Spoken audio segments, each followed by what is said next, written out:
What did people do with their grandparents in the years of 1000 to 1500? Did the medieval world just forget its elders once they could no longer wield a sword or spin thread? Were there hidden havens, quiet corners, where wisdom and age were not just tolerated, but actually supported? Number 8. Bequests and endowments. Sometimes, medieval charity for the aged started even before someone passed away, or it was set up in their will. Wealthy individuals, from kings and queens to merchants, and even successful artisans, often made provisions in their last testaments for the poor and the aged. These were not just one-time gifts.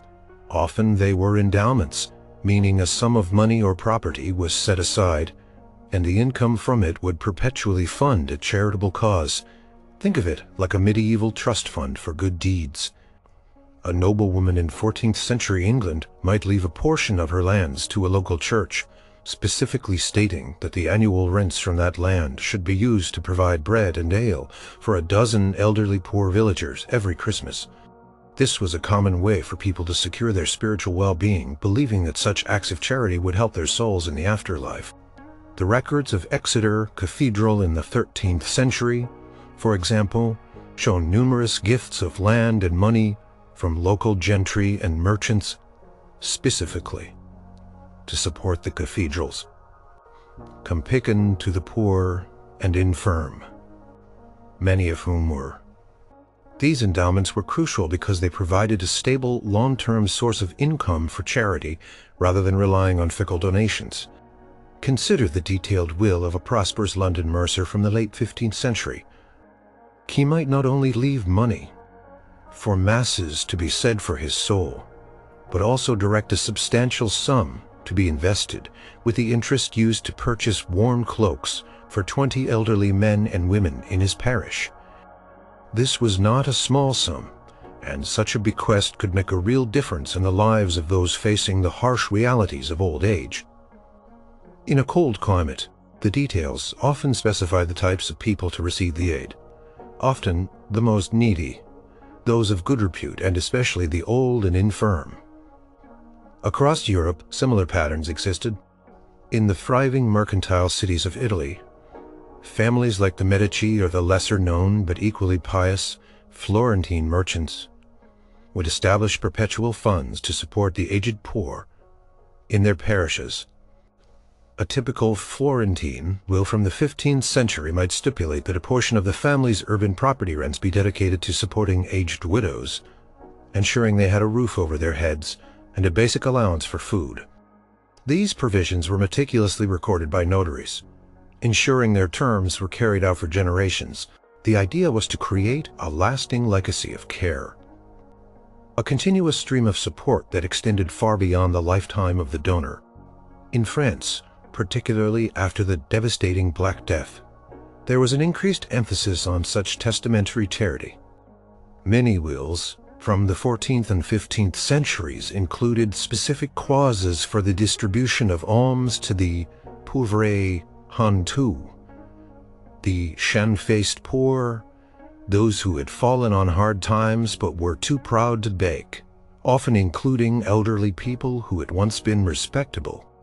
A Parisian bourgeois might leave a sum for a daily meal to be provided to a certain number of aged men and women at the local church door. The church or appointed executors would then manage these endowments, acting as stewards of the deceased's charitable intent. These endowments were not just about providing relief. They were also a way for the wealthy to maintain their social standing and spiritual salvation. A public display of piety that benefited the aged directly.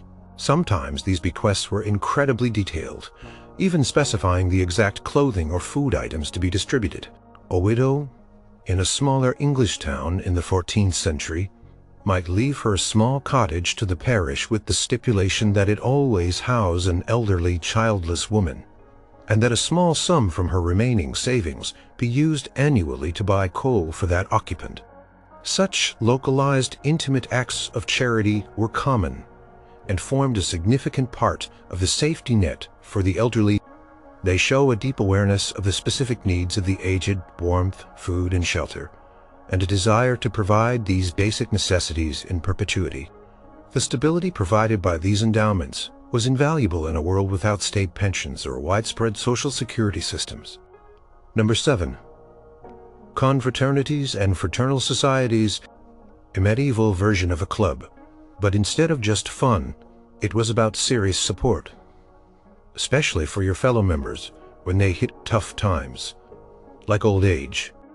These were confraternities or fraternal societies, and they were a huge deal in medieval life, especially from the 13th century onward. These groups brought together people from similar professions, neighborhoods, or with shared religious devotion, all bound by oaths of mutual aid. They were not just about parades and feasts, though those happened too. A core function of these societies was to provide a safety net for their members. When a member grew too old or infirm to work, the confraternity stepped in. Take, for instance, the many guilds and confraternities in the towns of Flanders. A textile workers' guild might have a common fund contributed to by all members to regular dues. When a master weaver, after decades of work, found his eyesight fading or his hands stiffening with age, he could draw from this fund. This might mean a regular small stipend to cover his living costs or assistance with his rent. The records of the Ghent Weavers' Guild from the 14th century show payments made to aged and decayed members, ensuring they did not fall into destitution. The benefits provided varied, but often included a weekly allowance, assistance with housing, or even direct provision of food. In Italian cities like Florence and Siena, religious confraternities often dedicated to a particular saint were widespread. Members would meet for prayer and spiritual development, but also for mutual aid.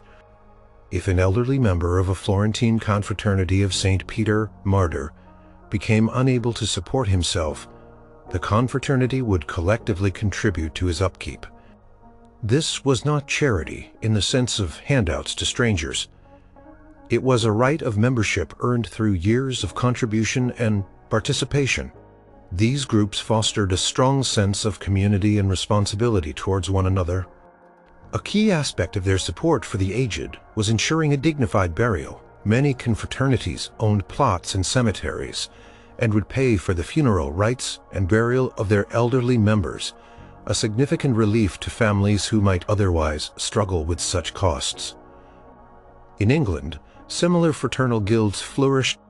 The Guild of the Holy Cross in Stratford-upon-Avon, active from the 13th century, is a good example. Its members paid regular contributions, and in return the guild offered benefits to sick and aged members.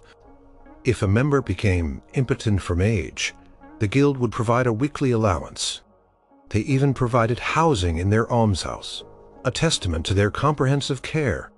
This was a form of social security decades before anything resembling a state system existed. The communal aspect was vital. Members visited their sick and aged brethren, providing not just financial but also social and emotional support.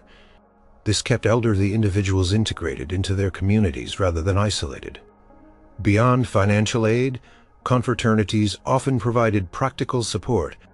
An elderly widow, a member of a confraternity, might receive help with basic chores, or younger members might ensure she had wood for her fire or water from the well.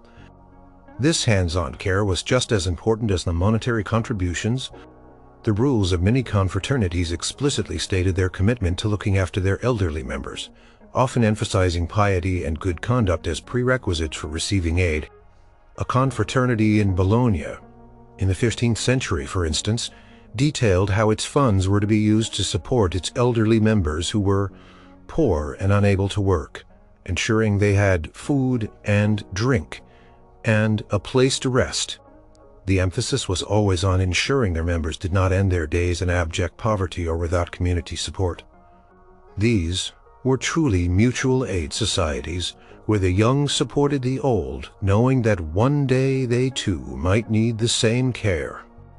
Number 6. Parish chests and local relief.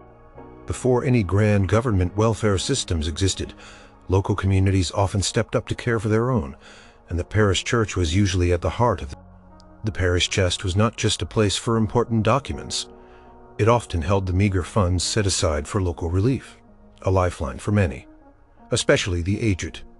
Every Sunday, collections were taken at church services, and while some of these funds went to the upkeep of the church building or the priest's stipend, a significant portion was often directed towards the poor of the parish. This included the elderly, particularly those who had no family or were too frail to work. The system was very localized and often informal, relying on the discretion of the church wardens or the priest. They knew their parishioners well, often intimately aware of who was struggling. A record from a small English village church in the 14th century might show entries like "paid to old Agnes" for a week's victuals, or to Thomas the shoemaker, being infirm with age. These were often small ad hoc payments, enough to keep someone from starving or being evicted. The parish system was particularly important in rural areas, where other forms of charity like guilds or large hospitals might not exist. The church was the center of community life, and it was considered a Christian duty to care for the less fortunate within one's own community. Wealthier parishioners might also make special donations directly to the poor box or the parish chest, specifically for the relief of the aged. These donations were often made as an act of piety, ensuring the giver's good standing with God. In some parishes, particularly in towns, there were more formalized systems. Church wardens, elected lay officials, would be responsible for managing the parish funds and distributing alms. They kept meticulous accounts, detailing who received what and why. These accounts, preserved in archives today, offer a glimpse into the daily struggles and the forms of support available. A parish account from a bustling English town in the 15th century might record regular payments to a list of named ancient or impotent parishioners, sometimes for fuel during winter, sometimes for medical care, and often just for basic food and destitution. Beyond direct financial aid, the parish system also facilitated other forms of relief. If an elderly person was truly without shelter, the community might collectively arrange for them to stay in a spare room in someone's house, or even a small cottage might be set aside. Food donations from wealthier farmers or merchants could be collected at the church and then distributed by the priest or wardens to those most in need. This was a very grassroots approach, relying on neighborly goodwill and Christian charity. The care provided was often very personal, reflecting the close-knit nature of medieval communities. The parish was also the first point of contact for anyone seeking assistance. If an elderly widow, for example, found herself unable to manage after her husband's death, she would turn to her parish priest or the church wardens. They would assess her situation and, if funds allowed, provide whatever assistance they could. This system, while imperfect and dependent on local wealth and generosity, provided a fundamental safety net for many elderly people who might otherwise have faced extreme hardship or even starvation. It was a communal responsibility deeply embedded in the religious and social fabric of medieval life. Number 5. Private patronage and household inhalation. Not all charity for the aged came through formal institutions or organized groups. Often, elderly people found support within the households of wealthier individuals, or through personal patronage. This was a common way for people to age with some dignity, especially if they had previously served a noble family or had some past connection to a prosperous household. Picture a grand manor house in 14th century England. You might find not only the lord and lady and their immediate family, but also a retinue of servants, scribes, and even some elderly dependents. Some of these elderly individuals might be former servants who had grown old in service to the family. Instead of being cast out, they were often allowed to remain in the household, perhaps taking on lighter duties if they could, or simply being provided with food, lodging, and clothing out of loyalty and gratitude. A steward's account from a large aristocratic estate in the 15th century might list provisions for Old John, the retired groom, or Dame Eleanor, the former governess, indicating they were still part of the household economy. This was a form of unwritten social contract. Loyal service in youth and middle age was rewarded with care. In old age, Beyond former servants, elderly relatives might also be integrated into wealthier households. An elderly widowed mother or an unmarried aunt might live with her successful son or nephew. This was not always purely charitable. It could also be a matter of family duty and affection. However, for the elderly person, it provided a secure roof over their head, meals, and often a level of comfort they could not achieve on their own. This integration also meant they remained part of family life, contributing wisdom and experience, perhaps helping with childcare or light domestic tasks. The concept of the extended family was very strong, and caring for elderly parents or relatives was a fundamental expectation. Wealthy patrons might also take on elderly individuals who were not family members or former servants, but were deserving of charity due to their piety or past status. This could involve providing a small cottage on their estate, a regular delivery of food, or a small allowance. This was a way for the wealthy to display their Christian piety and generosity publicly. A noble family might provide a pension for an elderly scholar or a respected former priest, ensuring they could live out their days in relative comfort. The records of some aristocratic households include payments to various poor folk or annuitants who were not direct employees but recipients of the Lord's ongoing patronage, often for life. Sometimes this patronage took the form of specific agreements.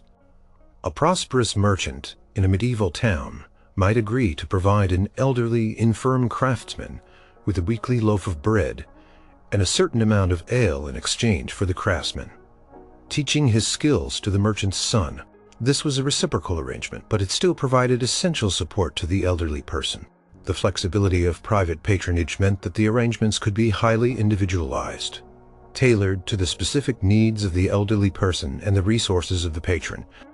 This form of care for the aged was largely unrecorded in formal institutional records, but it was a pervasive and essential part of the medieval social safety net. It relied on personal relationships, loyalty, familial duty, and individual acts of generosity. While it did not provide universal coverage for those fortunate enough to have such connections, it offered a dignified and integrated way to live out their later years, within a supportive household or under the wing of a generous patron. This meant that many elderly people remained active members of their communities, not forgotten but rather cared for within familiar settings. Number 4. Guild relief. Medieval guilds were powerhouse organizations. Far more than just professional associations, they were deeply rooted in the social and economic life of towns, and a major part of their function was providing extensive social welfare, especially for their aged members. Joining a guild meant gaining not just professional training and protection, but also a comprehensive support system for life. Consider a member of the Goldsmiths' Guild in 15th century London. From the moment they became an apprentice, then a journeyman, and finally a master, they contributed regular dues to the guild's common chest. This chest was not just for guild feasts or regulating trade. It was a collective insurance fund. If a master goldsmith, after decades of meticulous work, found his hands shaking too much for fine detail or his eyesight failing, the guild would step in. The guild statutes often explicitly stated that members who became impotent through age or stricken by infirmity would receive a regular weekly allowance. This allowance could be substantial enough to cover basic living expenses, ensuring the elderly goldsmith did not fall into poverty. This was not a charity handout, it was a right earned through years of contribution and adherence to guild rules. The level of support varied, depending on the guild's wealth and the members' former status, but the principle was consistent across countless craft guilds and merchant guilds throughout Europe. The London Grocers' Company, for example, had a well-established system of pensions for its elderly members and their widows. Records from the 14th century show payments to poor and aged freemen and their poor and aged widows, providing them with financial stability in their later years. Beyond financial aid, guilds often provided other forms of support. Many guilds had their own almshouses, providing residential care for their aged members. The Mercers' Company in London, for instance, established almshouses that housed elderly members, offering them not just shelter but also community. Some guilds might also provide fuel during winter, a new cloak, or even basic medical attention if a member was ill with age. The sense of fraternity was strong, and members were expected to visit their sick and aged brethren, offering moral support and ensuring their needs were met. The guild system for the aged was particularly important because it offered a level of dignity. The elderly person was not begging for charity, but receiving a benefit they had helped to create through their lifelong contributions. This preserved their social standing within their community. Guilds also played a crucial role in ensuring a dignified burial for the deceased elderly members. They would often pay for funeral expenses, prayers for the soul, and ensure the attendance of other guild members at the funeral, a significant comfort to the family and a mark of respect. In cities like Cologne or Paris, the statutes of various artisan guilds, from shoemakers to masons, contain clauses outlining their provisions for the aged. The Parisian confraternity of Saint-Jacques-au-Pèlerin, while more overtly religious, also functioned much like a guild, providing aid to its members who became infirm or old. They ensured that aged members had a place to live and enough to eat. The strength of the guild system was its localized, self-governing nature. It empowered communities of workers to create their own social safety net, providing care for the aged that was often more consistent and comprehensive than what might be available from other sources. It truly embodies a forgotten form of medieval mutual support. Number 3. Hospitals and Maisons Dieu. When you hear medieval hospital, do not just think of doctors and surgery. These institutions were far broader in their mission, often serving as vital havens for the aged, the infirm, the poor, and travelers. They were known by various names: hospitals, Maison Dieu in France, or Spitaler in German-speaking lands. And they were foundational pillars of medieval charity for the elderly. Many medieval hospitals were founded by religious orders, wealthy individuals, or even municipal governments. Their primary goal was often to provide shelter and care for anyone in need who could not support themselves. And the elderly were frequently among the largest groups seeking refuge. Take the Hôtel Dieu in Paris, one of the oldest hospitals in Europe, dating back to the 7th century but greatly expanded in the Middle Ages. While it treated the sick, it also provided permanent lodging for a large number of aged and infirm individuals who had no other means of support. These residents received regular meals, a bed, and basic care from the religious staff, usually nuns. The daily routine often involved prayer, light duties for those who could manage, and quiet contemplation. In England, hospitals like St. Bartholomew's in London or St. Cross in Winchester were not just for the acutely ill. St. Cross, founded in the 12th century, famously provided for 13 poor impotent men, so reduced by age or infirmity that they are unable to work. These men, known as the Brothers of St. Cross, received daily rations of bread, ale, and pottage, along with clothing and a place to live for the rest of their lives. They had specific duties, often revolving around prayer for their founder, but essentially it was a form of residential care, home for the elderly. The architecture of these places often reflected their dual function: large communal halls with rows of beds, but also chapels for daily worship. The distinction between a hospital and an almshouse was often blurred, with many hospitals functioning largely as residential homes for the elderly and chronically ill. The funding for these institutions came from a mix of royal patronage, noble endowments, merchant donations, and church funds. They were significant undertakings requiring substantial resources to maintain a permanent community of residents. The rules governing admission often prioritized local residents, people of good character, and especially those who were genuinely unable to support themselves due to age or disability. In German towns, Stuttler played a similar role. The Heiliggeistspital in Nuremberg, for example, founded in the 14th century, housed not only the sick, but also a significant number of the city's elderly poor. They were provided with food, warmth, and spiritual care. The records show lists of residents, many noted as being alt und arm, old and poor. These institutions offered a degree of security and dignity to those who might otherwise have faced destitution on the streets. They were a safe haven, a final refuge where basic needs were met and spiritual comfort was abundant. The role of women in these hospitals was also crucial. Many were run by religious orders of nuns who dedicated their lives to caring for the infirm and aged. They provided nursing, cooked meals, cleaned, and offered comfort. For elderly women, particularly widows without family, these hospitals offered a rare opportunity for communal living and care within a structured, supportive. In 40, these medieval hospitals, far from being purely medical facilities, were comprehensive social welfare centers with the care of the aged being a central and enduring part of their mission. Number 2. Charities and monastic care. Imagine signing a contract that guaranteed you a place to live, food, and care for the rest of your life, all within the serene walls of a medieval monastery. This was the system of charities, a unique and often overlooked form of charity and social security for the aged in the Middle Ages. A charity was essentially a contract or agreement between an individual and a monastery or nunnery. In exchange for a sum of money, a piece of land or property transferred to the religious house, the individual would receive lifelong maintenance.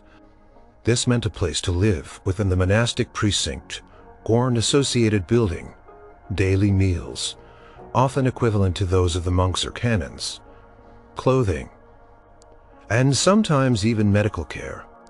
It was a kind of medieval annuity or pension plan, specifically tailored for old age.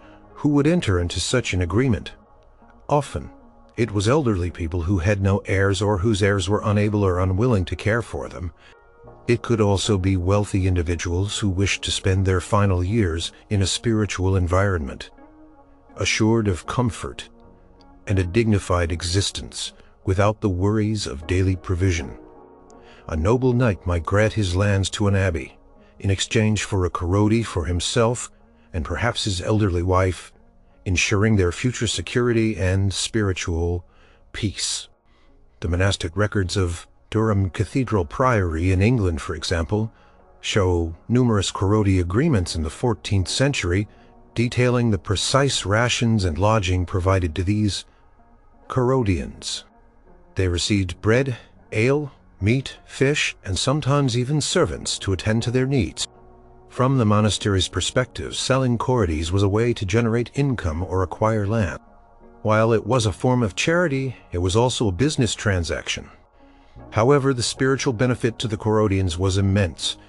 They gained not only material comfort, but also the spiritual benefits of living alongside a religious community, with regular access to prayers and sacraments.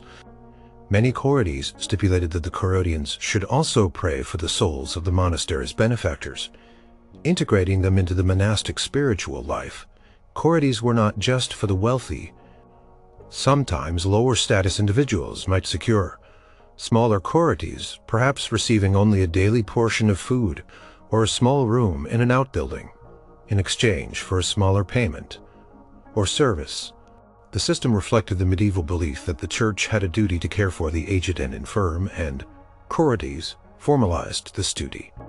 Records from Insham Abbey in Oxfordshire detail a charity granted to a former cook of the abbey, ensuring he was cared for in his old age, highlighting the responsibility felt towards long-serving individuals.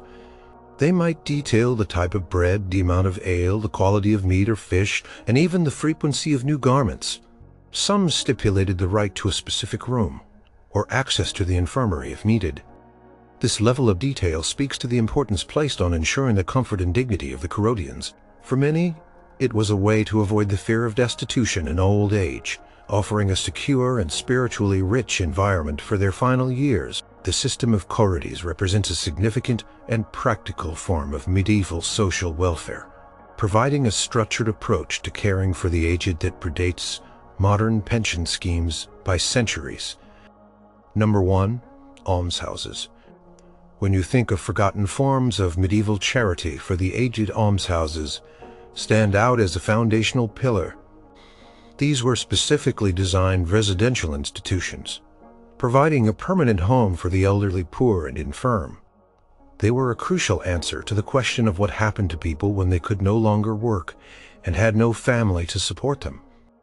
Almshouses, often known as hospitals in the medieval sense, though not focused on acute medical care, were typically small communities of impoverished elderly men and women living together under a set of rules. They were founded by a wide range of benefactors: wealthy individuals, noble families, guilds, monastic orders, and even some municipal governments. The motivations were often spiritual, ensuring the benefactor's soul would be prayed for by the almspeople, and demonstrating Christian charity. Consider the Hospital of St. Cross in Winchester, established in the 12th century. Its charter specifically outlined that it was for 13 poor, impotent men, so reduced by age or infirmity that they are unable to work. These men, often called brethren, received daily rations of bread, ale, and pottage, along with clothing and a place to live for the rest of their lives. They lived communally, but each had their own bed and space. Their primary duty was to pray for the souls of the founders and benefactors. This was a place of dignity, not just survival. In cities like London, numerous almshouses sprang up. The Mercers' Company, a powerful merchant guild, founded almshouses in the 14th century to house its elderly members and their widows. These institutions provided shelter, often a small stipend and a sense of community. The residents were typically expected to adhere to a code of conduct, which usually included regular prayer and sober living. The rules were strict, but they provided security in an insecure world. Almshouses were not just an English phenomenon. Across medieval Europe, similar institutions existed. In France, they were often associated with maisons Dieu or hotels, Dieu that gradually specialized in providing long-term care for the. In Germany, Fraternal served a similar purpose, offering residential care to elderly individuals who had often paid an entrance fee or made a donation to secure their place, a blend of charity and self-provision. The records of the Holy Spirit Hospital in Lübeck, for example, show it housed a significant number of elderly residents who received daily provisions. Life in an almshouse was structured. There was usually a master or warden in charge who oversaw the distribution of food and maintained order. Residents typically received their own room or a shared space within a larger dormitory, access to a common kitchen, and often a small garden plot if space allowed. They were given fuel for warmth and sometimes even medical attention if they fell ill. The focus was on providing the basic necessities of life, allowing the aged to live out their days in relative comfort and peace, free from the crushing worry of daily survival. These institutions represented a clear commitment to caring for the aged poor. They were a tangible expression of medieval society's understanding that old age brought vulnerability, and that those who had contributed to society, or simply fallen on hard times, deserved a safe and dignified haven. Almshouses, though often modest in scale, formed a crucial part of the forgotten welfare system for the elderly, offering a profound sense of security and belonging in an age without state-sponsored pensions.